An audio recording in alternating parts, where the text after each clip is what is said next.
Contribution of Premchand to Hindi novels.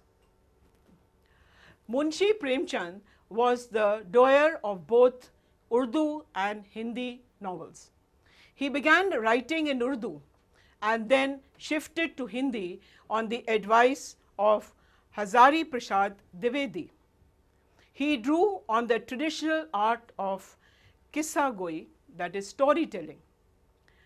His novel Seva Sadan, published in 1914, lifted the Hindu novel from the realm of fantasy, moralizing and simple entertainment to a serious reflection on the lives of ordinary people and social issues. He wrote on realistic issues of the day, that is communalism, corruption, zamedari, debt, poverty and colonialism. Godan, The Gift of Cow, published in 1936, is Premchand's best known work. It is an epic of the Indian peasantry.